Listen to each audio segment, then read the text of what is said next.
नमस्कार, आप देख रहे हैं आरएसपुरा बिश्ना अपडेट और मैं हूं पंकज चौहान।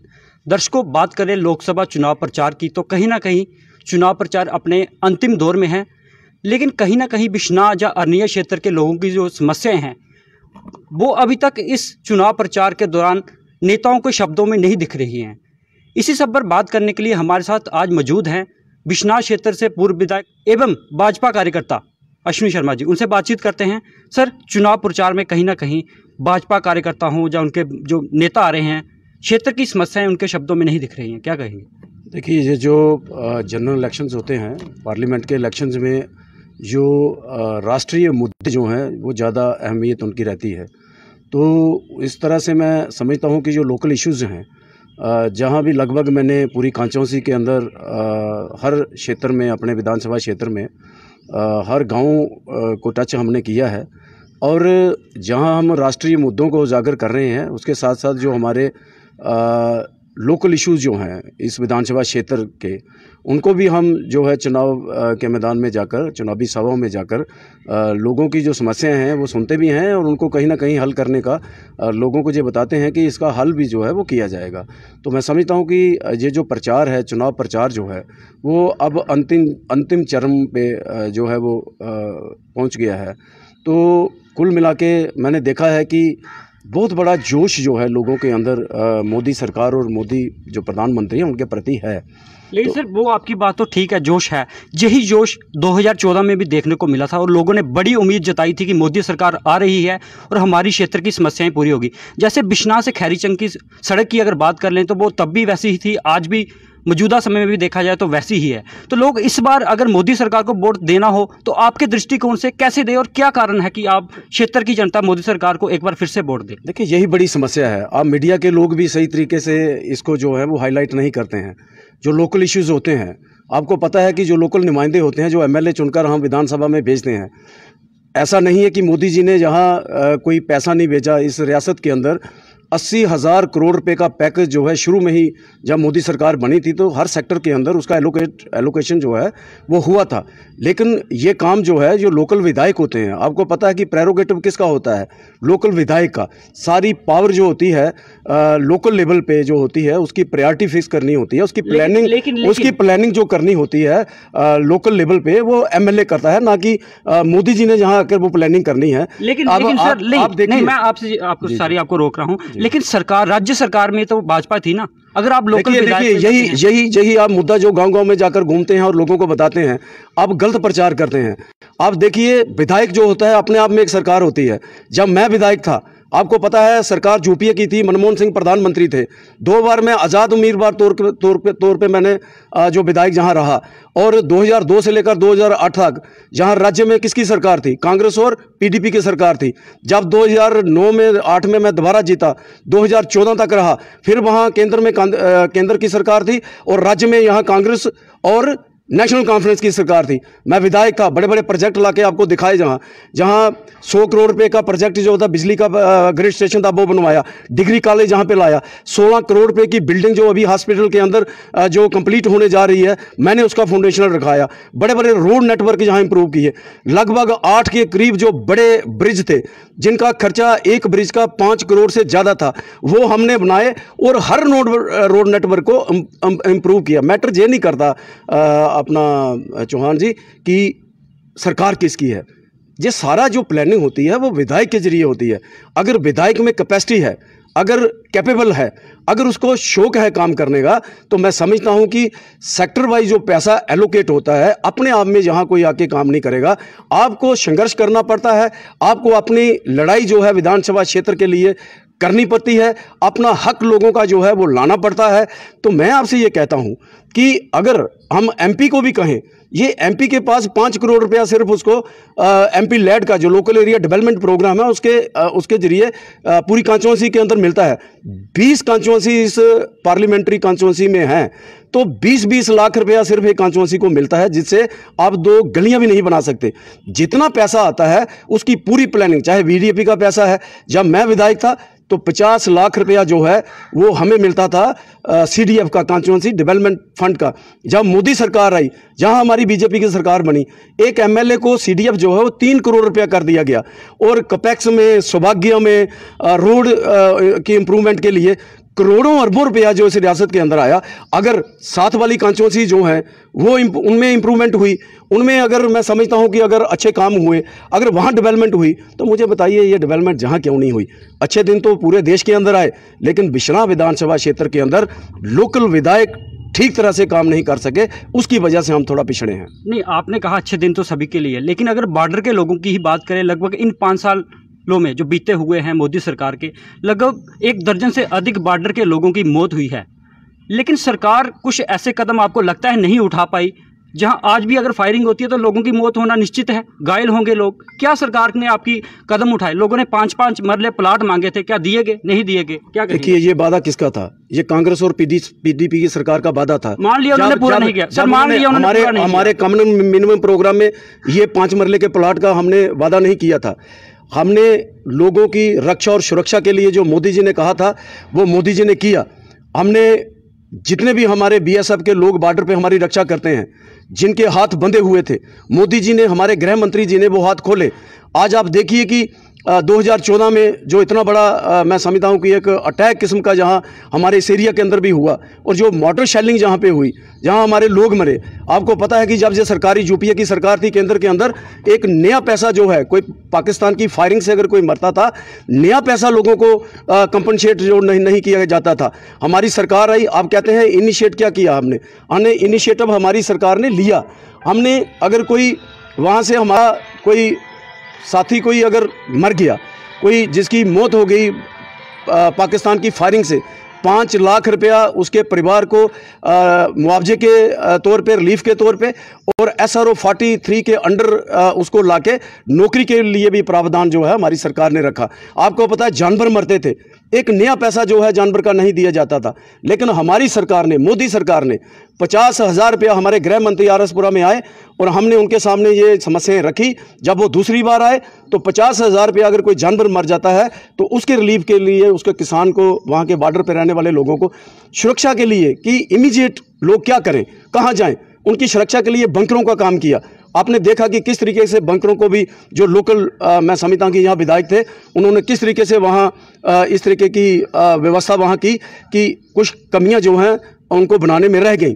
लेकिन सरकार की तरफ से मैं समझता हूँ कि जिस तरीके की मदद, जो इनिशिएटिव सरकार ने लेने थे वो इनिशिएटिव लिए हैं, लेकिन आज भी बॉर्डर के लोगों के लिए बड़ा काम जो करना बाकी है वो हमारी सरकार पे ऊपर पूरे हमने उनके नोटिस में लाया है। वो काम हम करेंगे और सुरक्षित जगहों के ऊपर हमारी ये प्लानिंग है कि 5-5 मरले प्लाट के बदले कोई ऐसा सिस्टम बनाया जाए, जैसे हमारे कश्मीरी भाई जो जहाँ पर आए थे उनके लिए फ्लैट बना के जहाँ पर उनको दिए गए, ऐसे ही हमारी प्लानिंग है। हमने सरकार के अपने नोटिस में लाया है, ये प्रपोजल उनको दिया है कि आने वाले वक्त में कोई जो है जो फ्लैट हैं, एक रूम सेट ही आप बना के दें, किचन बाथरूम बना के साथ में, और स्कूल वहाँ पे जो हैं वो वहाँ पर खुले, ताकि अगर कहीं पाकिस्तान ऐसी हिमाकत करता है, जिस तरीके का मुंह तोड़ जवाब हमारी सेना और BSF ने दिया है।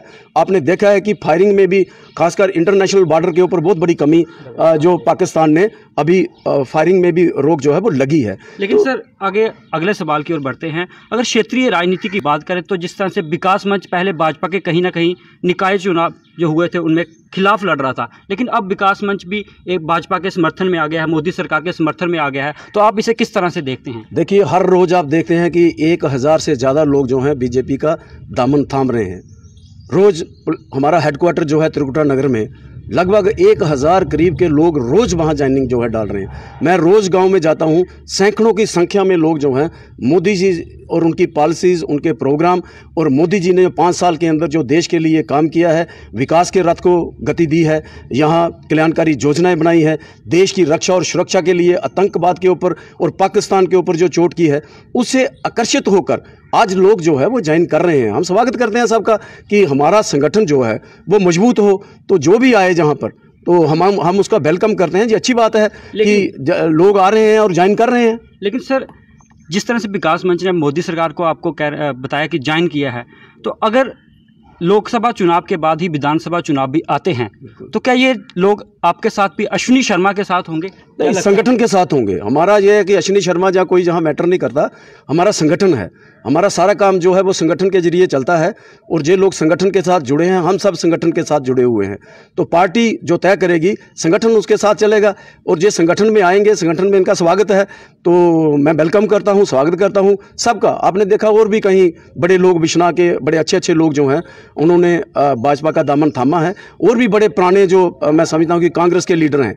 मैं परसों भी गया था अरनिया सेक्टर के अंदर, बड़े पुराने और मेन जो मैं समझता हूं कि जो रीढ़ की हड्डी रहे हैं कांग्रेस की, आज वो भी भाजपा को ज्वाइन करने जा रहे हैं। तो ये आना जाना जो है वो लगा हुआ है, और मैं समझता हूं कि बड़े ऐसे अच्छे कार्यकर्ता जो है भाजपा का दामन थाम रहे हैं, भाजपा का समर्थन कर रहे हैं, जो हमारे लिए खुशी की बात है। वो आएँ, संगठन के साथ जुड़ें, संगठन को मजबूत करने में योगदान करें। और मोदी सरकार जो इस वक्त मैं समझता हूँ कि देश के अंदर एक लहर है, कश्मीर से लेकर कन्याकुमारी तक लोगों ने मन बनाया है, लोगों ने विचार किया है, लोगों ने सोचा है कि इस बार फिर एक बार मोदी सरकार जो है वो देश के अंदर बनानी है, और नरेंद्र भाई मोदी जी को ही प्रधानमंत्री बनाना है।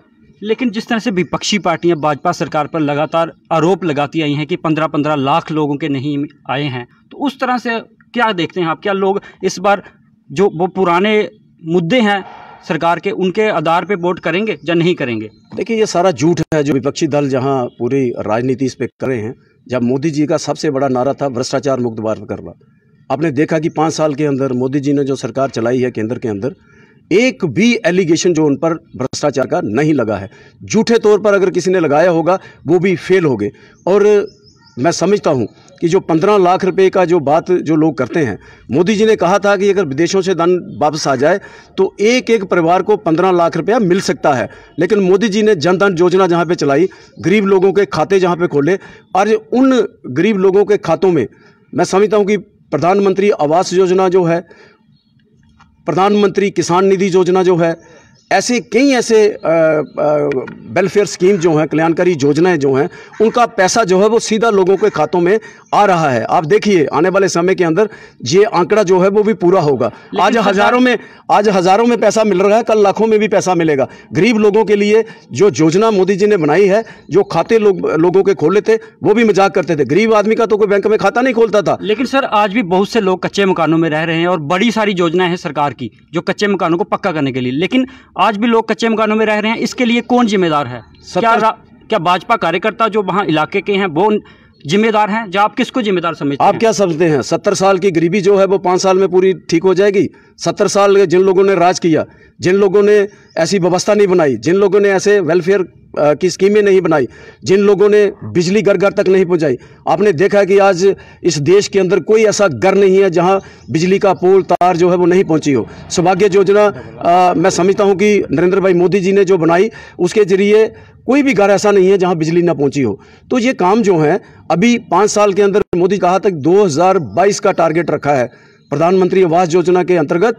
जितने भी गरीब लोगों के कच्चे मकान हैं, जहां ऐसी व्यवस्था में जो लोग रहते हैं, उनको पक्का मकान बना के सरकार देगी। आप देखिए गांव के अंदर काम चल रहे हैं, मकान बन रहे हैं, लेकिन 5 साल के अंदर आप सारे मकान जो है वो पक्के नहीं कर सकते। तो आज 2019 है, 2022 तक मोदी जी का ये एक टारगेट है जो उन्होंने कहा है कि हर मकान जो है वो पक्का होगा। 3 साल के बाद आप मुझे सवाल पूछिएगा, मैं बताऊंगा कि हमारे इस विधानसभा क्षेत्र के अंदर कौन सा ऐसा मकान रह गया है जो कच्चा है। आज शुरुआत हुई है, काम लगा है और काम हो रहा है। इसकी शुरुआत हो चुकी है, और आने वाले 3 सालों के अंदर कोई भी मैं समझता हूँ कि कच्चा मकान जो है इस विधानसभा क्षेत्र के अंदर क्या पूरे देश के अंदर आपको नहीं दिखेगा। लेकिन सड़कों की अगर हमने पहले ही बात की, आज भी गांव-गांव तक जाने वाली सड़कें खस्ता हाल स्थिति में है। जहां भी जाते हैं लोगों में रोष देखने को मिलता है। तो क्या लगता है सड़कें कहीं ना कहीं मैनिफेस्टो में कहीं नहीं है? देखिए, मैनिफेस्टो जो होता है, मैनिफेस्टो तो लागू हुआ यहाँ पे। आप देखिए जो हमारे मेन रोड हैं, बिश्नाह से आप चले जाइए रनिया बाया सलैड, रनिया बाया पंडोरी है, सरोर से आप चले जाइए शिबू चक आ गया रनिया तक, आगे अब गाँव में लिंक रोड जो हैं, आप देखिए सारे रोड जो एक समय पे हमने बनवाए थे, आगे जो व्यवस्था मैंने पहले की है, जो लोग जहाँ पर जिनकी जिम्मेवारी थी, जैसे मैंने कहा है कि ये लोकल जो इश्यूज़ हैं इनको एड्रेस करना एक एमएलए और पंचायत का काम होता है। तो पंचायतें डिफंक्ट थी, सारी पावर जो है एमएलए साहब के पास थी, तो वहाँ कुछ ना कुछ खामियां जो रह गई हैं। अब आप देखिए जो लिंक रोड हैं, आप जहाँ चले जाइए शिबू चक से चक चिमना तक, वहाँ PMGSY में काम हमने लगवाया है। आप चले जाइए सैदगढ़ से आगे रिहाल तक, उस रोड का काम अब हमने लगाया है। आप चले जाइए जहाँ जो पंडोरियों से चक माजरा तक कूल तक जो रोड बन रहा है, वो भी PMGSY में हमारे MP साहब जो हैं उनसे अप्रूव करा के, नितिन गडकरी जी से, वो भी हमने PMGSY में जहाँ वो काम लगा है। मैं बहुत सारी, ये आपकी जो बिश्नाह कंजवानी रोड है, 5 साल के अंदर आपने देखा कि इसकी क्या कंडीशन हो गई। जब मैं दूसरी बार MLA बना था, इसका मैंने वाइंडिंग का काम शुरू करवा के पक्का पूरा रोड बनवाया था। तो आई रोड टूट गया है, उसका काम था MLA साहब का, उन्होंने नहीं किया। आज फिर हमने कोशिश की है और आप देखिए कि बड़ी जल्द जो है वो रोड भी यहाँ पक्का होने जा रहा है। जो आपका मेन रोड है बिश्नाह चक चिमना रोड, जिसकी वर्स्ट कंडीशन है इस कॉन्स्टिट्यूंसी के अंदर, वो आने वाले दिनों में, वो भी हमने MP साहब से वो पूरा प्रोजेक्ट बना के वो अप्रूव कर दिया है, उस पर भी काम शुरू हो गया है। आने वाले दिनों में वो ऐसा रोड बनेगा जैसे यक से लेकर पूरा रनिया तक और आगे तक जो रोड बना है, जो मजुआ से होते हुए हमारी जोइयाँ में, नंदपुर में, आला में, इसको टच करता हुआ आगे जाता है। इस मैं समझता हूँ कि क्वालिटी का रोड जो है ये भी बनेगा। तो ये कुछ ना कुछ खामियां जो रही हैं, ये केंद्र सरकार की वजह से नहीं रही, MP साहब की वजह से नहीं रही। जो प्लानिंग MLA साहब ने करनी थी, जो अपना हिस्सा MLA साहब ने इस सरकार से लेना था, वो नहीं ले सके, उसकी वजह से ये प्रॉब्लम जो है यहाँ पर रह गई। तो दर्शकों, ये थे हमारे साथ अश्विनी शर्मा जी, बिश्नाह क्षेत्र के पूर्व विधायक एवं भाजपा कार्यकर्ता। कहा जाए तो बिश्नाह क्षेत्र की आज भी बहुत सी ऐसी समस्याएं हैं जिन्हें मद्देनज़र रखते हुए लोगों को वोट देना चाहिए। क्योंकि बात करें अगर बिश्नाह से कंजवानी सड़क की, वो भी खस्ताहाल स्थिति में है। अगर बात करें बिश्नाह से खैरीचंग सड़क की, वो भी खस्ताहाल स्थिति में है। उसके अलावा भी बड़े सारे इश्यूज़ हैं जो कम से कम 15 से 20 वर्षों से भी ज़मीनी स्तर पर कायम है और कहीं ना कहीं हल होते समस्या उनकी नज़र नहीं है। ये कैमरा पर्सन गुलशन के साथ मैं पंकज चौहान, RS पुरा बिश्नाह अपडेट के लिए बिश्नाह से।